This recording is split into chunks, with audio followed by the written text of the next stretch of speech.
Всем привет! В игре наконец-таки появился новый коллекционный персонаж, которого мы ждали практически 2 года с момента релиза Уты. Этим персонажем неожиданно стал Лев Шики. Давайте тогда начнем с автоатак. Сразу скажу, что автоатаки можно зажать, не обязательно прожимать отдельно каждую автоатаку. Всего 4 автоатаки. В отдельности покажу каждую автоатаку. Можно сказать, что это серия из нескольких ударов. В любой момент вы можете использовать дэш и безопасно уйти от того же линка. Соответственно, вторая автоатака. Она роняет противника и, в принципе, тоже позволяет достаточно комфортно уходить от тех же линков. Третья автоатака самая долгая по продолжительности. И ее, скорее всего, стоит, конечно, избегать в использовании. То есть достаточно делать тычки из 2 ударов. Потому что, если обратите внимание, то вот здесь уже, пока он не доведет анимацию до самого конца, вы уйти не сможете. Четвертая автоатака выглядит вот так. В принципе, там тоже достаточно комфортно можно уходить. То есть, видите? И даже потом вернуться. Стоит отметить низкую скорость передвижения персонажа. Обратите внимание, как он медленно летит. Данным персонажем даже абуз с постоянным движением стика не особо работает. Обратите внимание, какого-то колоссального буста он не получает. Давайте для примера покажу скорость Катакури. Видите, он вначале начинает быстро бежать, а потом замедляется. У Катакури можно использовать абуз вот с таким вот движением, и видите, насколько существенно он прибавляет в скорости. У Шики такой возможности нету. Давайте теперь перейдем к самим скиллам непосредственно. Первый скилл выглядит вот так. Имеет достаточно большую дальность. Практически пол-арены. Первый скилл имеет 3 заряда. Остается достаточно продолжительное время на арене. Мне кажется, где-то порядка 10 секунд. Имеет возможность блокировать движение противника, а также проджектайлы, которые эти противники кидают. То есть на арене вы можете их тактически оставлять для того, чтобы использовать как преграду между вами и противником. Но здесь надо быть осторожным, потому что если вы используете второй скилл, разрушает все эти камни. Я думаю, что даже там, где визуально вы не будете дотягиваться вторым скиллом, все равно будет все разрушаться. Давайте проверим. Ну да. Не могу сказать, что вот конкретно у этих глыб, когда они взрываются, какая-то невероятная ренджа. На таком расстоянии, допустим, используем. Видите, да, не цепляет. То есть противник должен быть практически вплотную. От одной такой глыбы, конечно, толку мало, поэтому надо как-то более осмотрительно создавать эти ловушки. Как вы можете видеть, вы одну глыбу уничтожаете другой, если она находится на пути. В принципе, если грамотно закрывать комбо первым скиллом и оставлять несколько глыб, вы оставляете себе возможность перекрыть движение противнику в какую-то либо сторону, чтобы ему было некомфортнее играть. Прямым ударом вас никак не заденет. За исключением вот таких вот ударов. Надо быть осторожным с некоторыми скиллами. Допустим, вот с такими скиллами, как у Луфи второй гир, у Санджи его первый скилл. Тут уже, конечно, все зависит от ренджи непосредственно самого милишного скилла. Так выглядит второй скилл. Обратите внимание, если вы находитесь достаточно далеко от противника, то вы наносите ему чертовски мало урона, и при этом противник остается на ногах и имеет возможность уйти. Если вы хотите, чтобы второй скилл полноценно сработал, то надо примерно быть вот на такой дистанции от него, и тогда противник подлетает в воздух и открывается продолжение второго скилла. Что стоит сказать? Продолжение второго скилла очень хорошо комбинируется практически с любым скиллом. То есть можно использовать на ресете противника вот этот скилл и под дэш противника использовать уже продолжение второго скилла. Это голова льва, которая летит прямо в сторону противника, ну или в зависимости от того, куда вы ее направите. Этот скилл, он также открывает продолжение.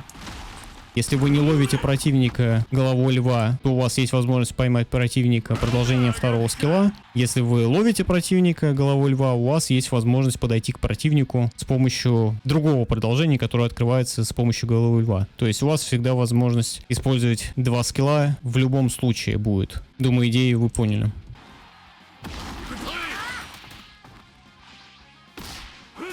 Давайте теперь посмотрим на активные скиллы. Первый активный скилл — это контратака. Давайте посмотрим, как он действует на проджектайлах, ну и на обычных милишных скиллах.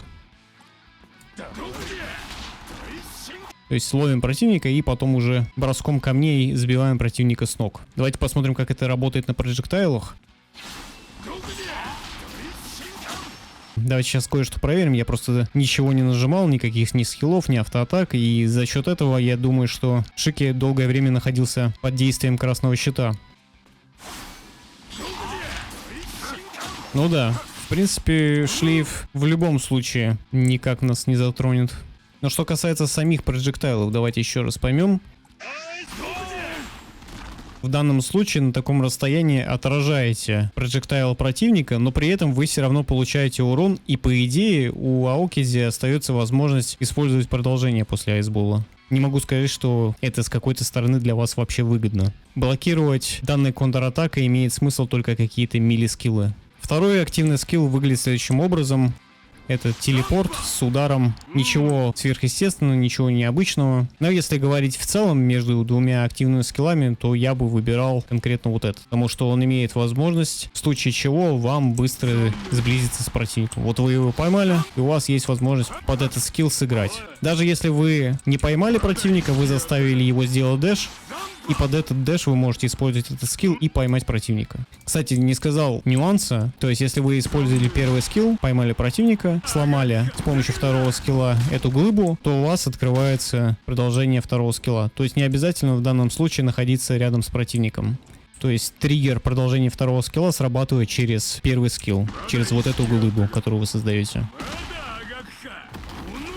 Что в целом по восстановлению, да, давайте посмотрим. Первый скилл вы использовали, и в принципе видно, что да, Шики вплоть до последнего камня находится на одном месте. То есть его контратаковать на первом скилле достаточно легко. Во время использования этого скилла то же самое, да. Ну то есть нельзя сказать, что Шики имеет достаточно быструю возможность уйти. Во время второго скилла в принципе тоже. Но здесь большое преимущество для Шики, что он не сильно показывает начало использования второго скилла. То есть, в принципе, второй скилл является, пожалуй, самым неожиданным для противника. Давайте сейчас посмотрим на восстановление после использования активного скилла. Видно, что телепорт сам по себе достаточно быстрый, но момент удара не такой быстрый, как мог бы быть. То есть среагировать на его телепорт и поймать его на этом можно. Давайте двигаться дальше. Это были не все скиллы у Шики. Возможно, вы уже заметили, что во время использования автоатак у него появляются два новых скилла. Для того, чтобы получить доступ к данному набору скиллов, надо просто использовать две автоатаки, и таким образом открываются два новых скилла. Кстати говоря, никакого общего КД между первым набором скиллов и вторым у него нету. Но первый скилл, в принципе, ничем не отличается от дополнительного скилла, который у вас в обычной форме есть. Соответственно, как вы могли заметить, после того, как вы попадаете в противника, у вас открывается продолжение. Продолжение выглядит следующим образом. Через всю арену, где бы ни находился противник, три головы льва следуют за ним и взрываются. Хороший скилл для того, чтобы использовать его на ресете противника. Соответственно, второй скилл во втором наборе скиллов выглядит вот так.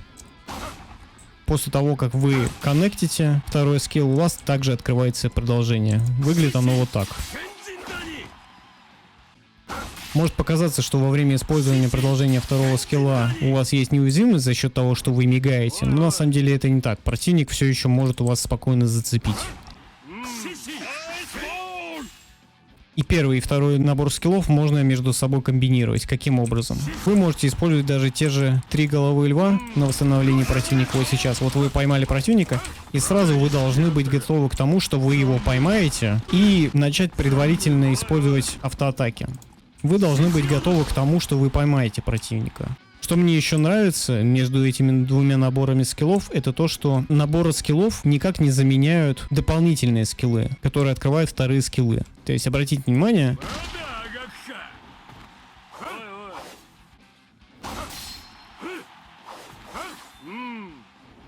давайте теперь перейдем непосредственно к специальному скиллу. Когда вы используете просто так скилл противника, вы с ног не сбиваете. То есть в тот момент, когда вы его стягиваете в центр, он имеет возможность использовать дэш.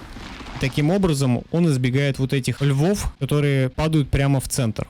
Вам все-таки, конечно, нужно хотя бы предварительно либо уронить его на землю, либо же хотя бы нанести первую автоатаку. Хотя я, кстати говоря, не уверен, что вот именно после первой автоатаки противник не сможет уйти, потому что Хотя восстановление тут долгое. Не знаю, как тут будут накладываться друг на друга восстановления от первой автоатаки и от спешла. Но я бы, конечно, наверное, все-таки не рисковал использовать спешл, когда противник стоит на ногах. Давайте посмотрим теперь на его ульту.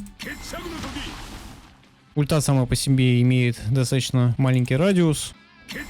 Давайте посмотрим, как она выглядит визуально.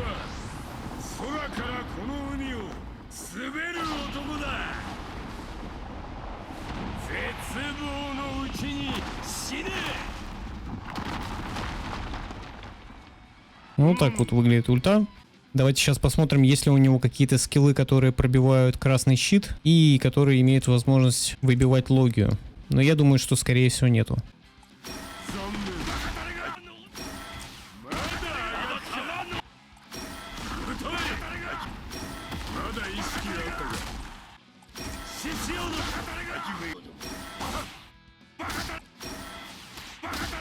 В принципе, ожидаемо. Ничего не имеет возможности у него пробить красный щит. Давайте теперь тогда посмотрим логию.